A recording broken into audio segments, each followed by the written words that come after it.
All right, so there we are in the homework. All right, so we got 351 and 353. We could look at one or the other.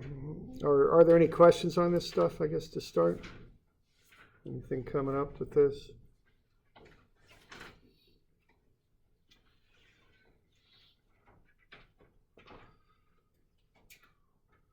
Now, this stuff will find its way onto the final, I'm sure of that. So this is a process, so just kind of figure it out step by step.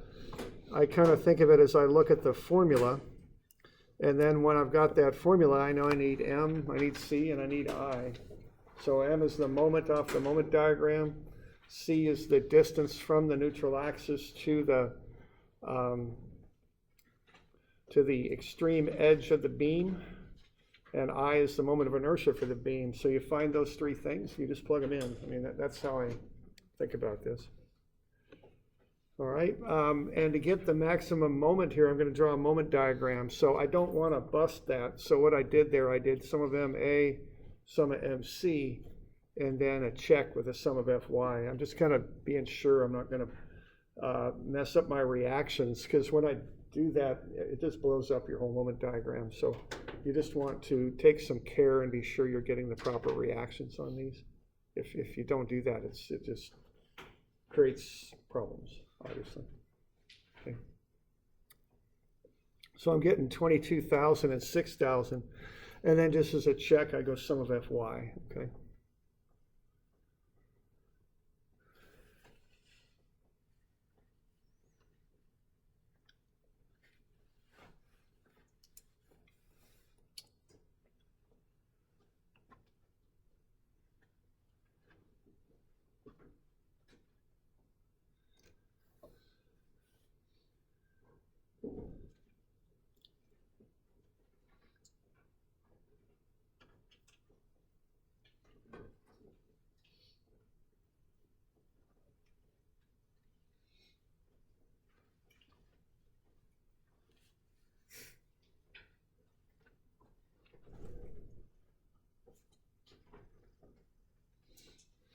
All right, so we good with that? 22,000 and 6,000.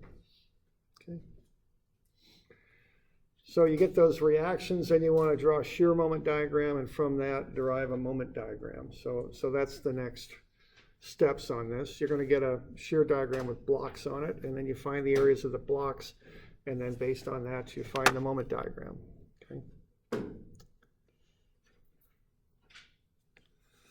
But again, the one thing I'll emphasize on this is nice and careful on those reactions. Just be sure you get them right. Whenever you're doing a shear moment diagram, just double check your reactions.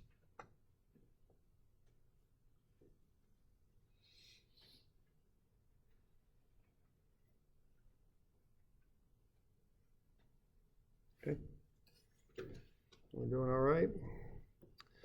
All right, now first let's look just kind of at what's going on with this beam. What's going on with this beam is it's going to get loaded here at B. It's going to bow down.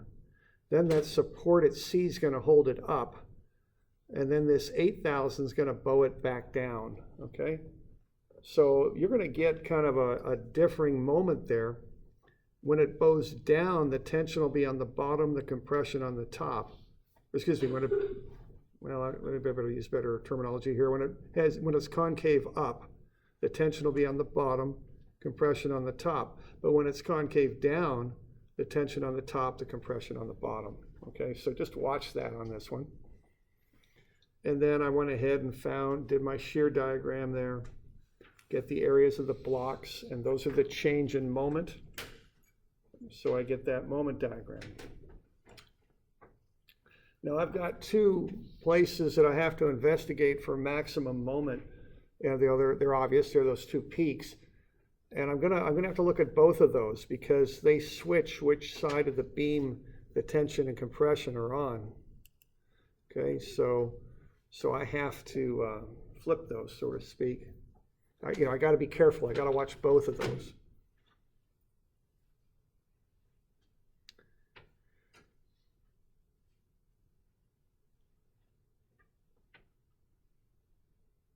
Okay. And the other thing is I get those pound feet into pound inches because I'm going to mix this with M, C, and I. C and I are both in inches. So, you know, I want my moment to match. So I just multiply that by 12. I get pound inches for the moment. That way the units will work out. Okay.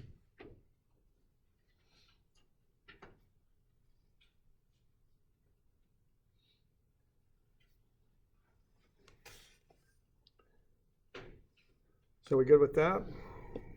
Get to that point. Okay.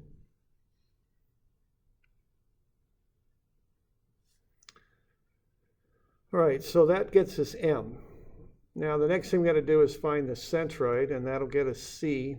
We're going to need a C top and a C bottom. So the next thing to do here is to find the centroid and then figure out the moment of inertia about that neutral axis that goes through the centroid of the T-beam. Okay.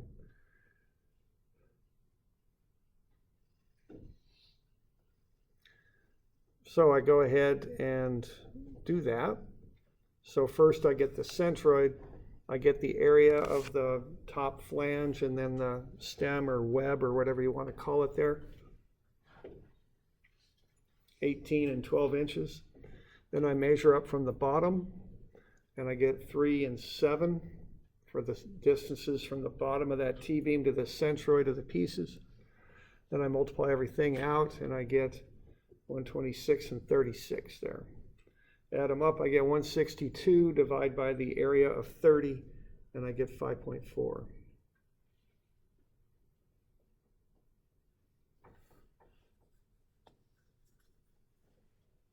So that's the distance up to the centroid. And then once I've got that, I go ahead and find the moment of inertia. This is I sub x. I have to use the transfer axis approach on this, okay? So I go ahead and do that. So I want that 5.4 inches, and then I'm going to want to find the moment of inertia about that axis. Okay.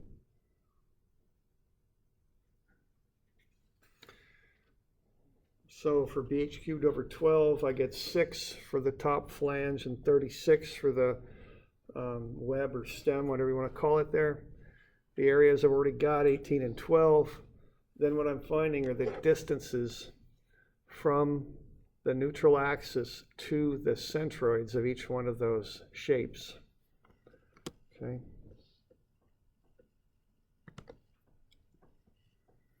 So what I'm doing here is I'm measuring up to there and down to there.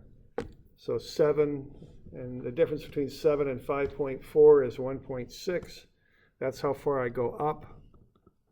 And then I go down the difference between 5.4 and 3, so that's 2.4 negative there. Although the signs don't really matter on these because you're going to square them out anyway.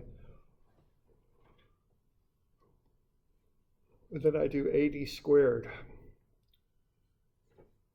Okay. And then once I've got the AD squared term, what I do is I add that to my BH cubed over 12 and get the total. And then I add the two totals up and I get the moment of inertia, and that's 157.2. The units on that are inches to the 4. So what I've got there is I've got the information that I need to find C, which is that the distance from the neutral axis to the top and bottom of the beam, plus I've got the moment of inertia about the centroidal axis. Okay, and notice again on this one I can't do that little shortcut thing I've been showing you because these centroids of these different pieces are not all lined up on the neutral axis. So I have to use the transfer axis theorem on a T-beam. You know, no way around that. Okay.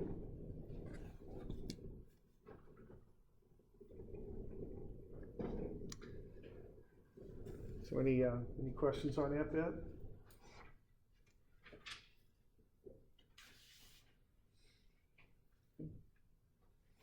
Doing all right?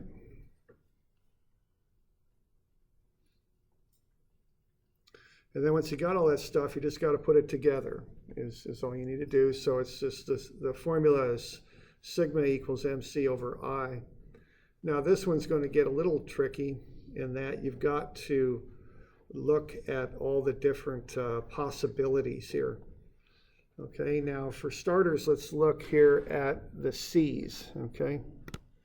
And if you've got an asymmetrical beam, you'll have two different values for C, which is the case for this one.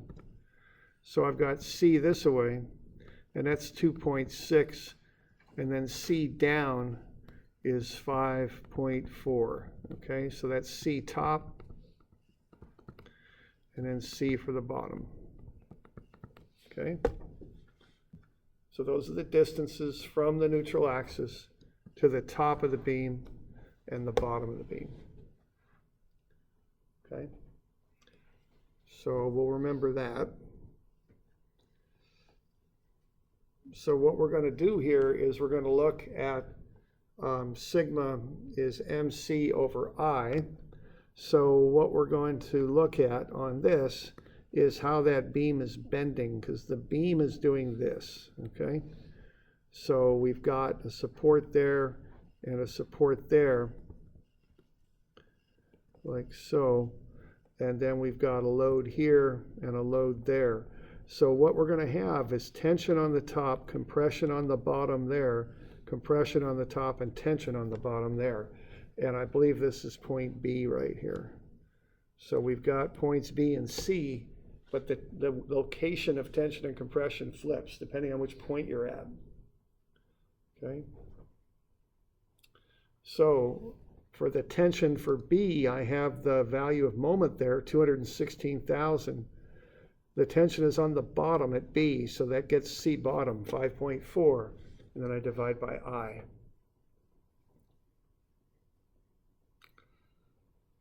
Okay, and then for sigma at B, the compression will be the same moment and the same I. It'll be a different C though, because the compression is on the top. So I'll use 2.6 inches for that, and I get 3,573. For point C, I've got to flip it because I've got a different moment. I got 288,000. The distance to the top is 2.6. The I is still 157.2. Okay. But I've got tension on the top at point C. And then the compression at C is on the bottom, so that distance is 5.4. So 288,000 times 5.4 over 157.2. Okay, so I've got these four possibilities.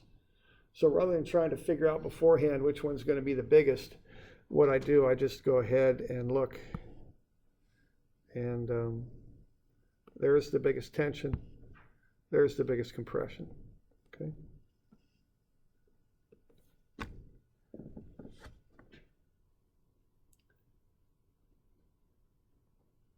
You guys doing okay with that? Any questions on that one?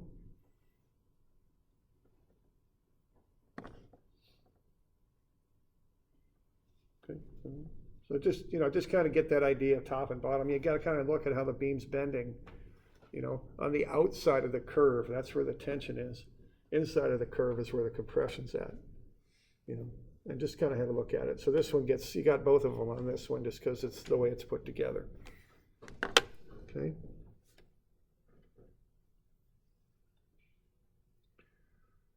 So that's the basic drill for doing one of these problems. And like I've been saying, it's process oriented. It's step, step, step, and study it that way and think about it that way. For me, I just look at the formula and find the things I need to plug it in the formula one at a time. That's about it. But you'll see this on the final for sure. So just get it lined out in your mind how to do it. You need a little bit more than just a formula sheet on this. You got to actually know what this stuff is, what it means.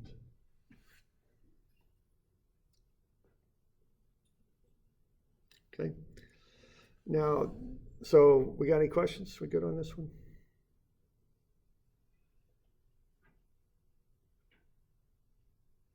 Okay. Now the other one is similar, except I'm asking you to find the moment at a number of locations in that beam. I gave you, I think it's 5 locations. So instead of using that MC over I formula, we're using MY over I guess you could say.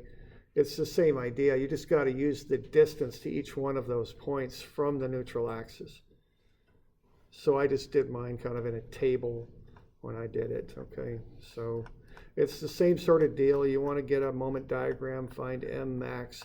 In that regard, it's simpler because it's just a simply supported beam with a load on it. It just bows, and so you can get the moment pretty well. But then you just have to plug in the moment and then the I, and then plug in all these different distances. What they are, they're the distances from the neutral axis to points 1, 2, 3, 4, and 5. So just plug those in, sequentially as you go through, and you get the different moments. And then you'll see that linear pattern. It's a linear relationship because the only thing that varies is the distance.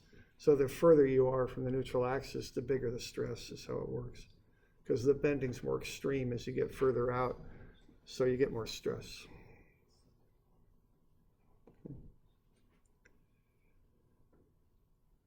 So, okay, so that's the deal with this.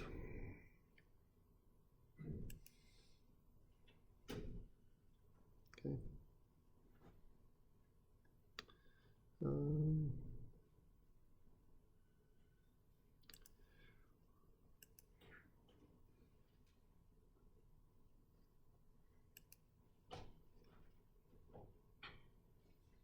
Okay, so good.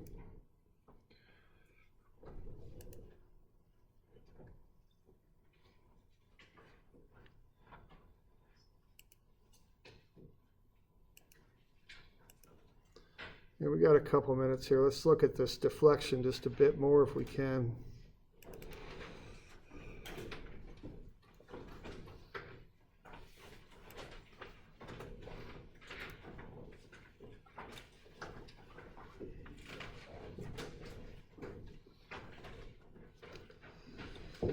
All right, so what we've done here so far is we generated a moment equation for this thing.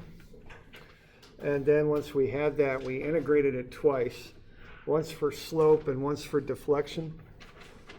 And after we did that, we had 2 constants of integration, C1 and C2, that we had to find. And what we used to accomplish that was the fact that delta A is 0 and theta A is 0, okay? So that's why we went through that. We found, as it turned out, both those constants are 0. So that was pretty straight up to go through, okay? So we went ahead and found the moment equation. We integrated it twice. And then we had those constants of integration because these are indefinite integrals. And once we had those, then we went ahead and evaluated the constants. The way we did that was we use the slope equation here. We plugged in the slope, which is 0, when the value of x is 0. So we plugged in zeros for both the slope and the x, and then we found C1, that it's 0. And then we did the same thing with delta, because we know that when delta is 0, that when x is 0, delta is 0. Okay, so we just went ahead and did the same thing again and found delta, and that's actually up above what we were just looking at.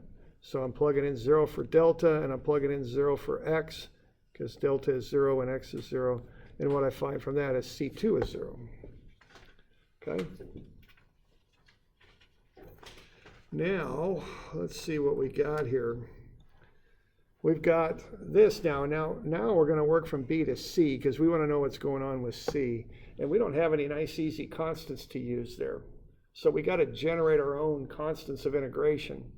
So the way we're going to do that is we worked on an interval from A to B. Now we're working from B to C. We have one point that's in both intervals, and that's point B. So what we're going to do here is we're going to plug in the value out to B, which is 3, on this equation that goes from A to B. Okay, so this is based as a function of x. I'll plug in x equals 3, and I'll find values for the slope and the deflection at point B. Those are going to be what I'll use to figure out what the new constants for my second set of integrations is. Okay, so it'll get a little messier this time. Okay. So now what I'm going to do is I'm going to use that beam and cut it somewhere between A and B and do this process over again. So I'll get a moment about the cut. I'll have 320,000, which is a couple, counterclockwise positive. I'll have 80,000 times x, negative because it's clockwise. Then I'll have 40,000 times this distance, which is x minus the 3 from A to B. Then times the distance to its centroid, which is half of x minus 3. And then I'll add in my MBC term. So I'll solve for MBC, collect terms, and I get this polynomial here for the moment anywhere between B and C. It's negative 20,000 x squared plus 200,000 x minus 500,000. And then I'll integrate it once, and I'll divide it by by EI. So when I integrate negative 20,000 x squared, I get negative 6,667 x cubed. I'll integrate 200,000 x, I'll get plus 100,000 x squared. And then I'll integrate minus 500,000, and I'll get minus 500,000 x.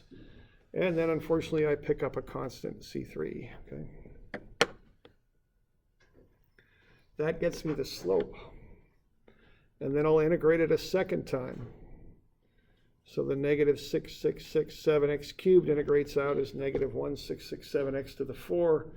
100,000 x squared integrates out as 33,333x cubed. 500,000 x, which is negative, integrates out as negative 250,000 x squared. C3 integrates out as C3x, and then I pick up a C4. Okay. Now I got to evaluate the constants again. Now on that first run they all just zeroed out, but this time they won't. So I've got the equations here. Okay, so if I want to find C3 and C4, those constants, what I do is I use my known values at B. At B, x is 3, and then I've got values for theta and delta, the slope and the delta. So what I do is I plug in 3 for x, and then I go ahead and put in for theta, the slope or the angle in radians, whatever you want to call it. I plug in negative 600,000 over EI. The EI's cancel, and I've got all these numbers here plus C3 are equal to negative 600,000. So I solve for C3, it's 180,000. That was done with the theta equation. And then I do the same thing with the delta equation. So delta BC, I'm going to set that equal to what I found using that equation for AB, negative 1,080,000 over EI. And that'll equal 1 over EI times this delta equation with 3 plugged in for x. Okay. Run through all that fun number crunching there, and I will solve for C4. It's negative 135,000. Okay. So now I solve for those equations. I'd be sure to cancel the EI out because that kind of messes things up a little bit. And then I work on through that, and then I get my C3 and C4. So that gets me equations now with those constants solved. I found numbers for C3 and 4.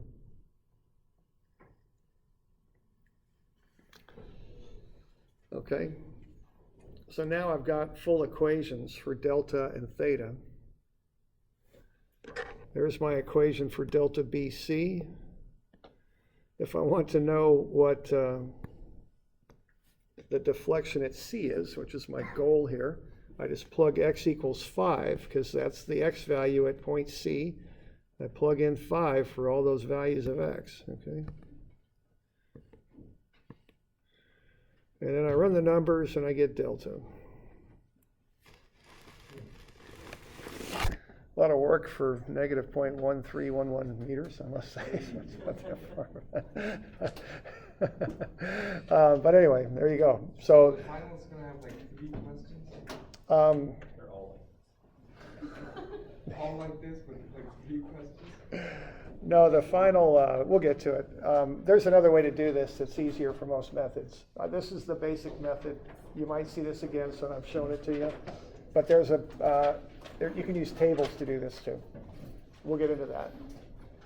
We'll do this one with tables. It'll take us 5 minutes. Okay. Okay. So that homework's due Monday. Okay.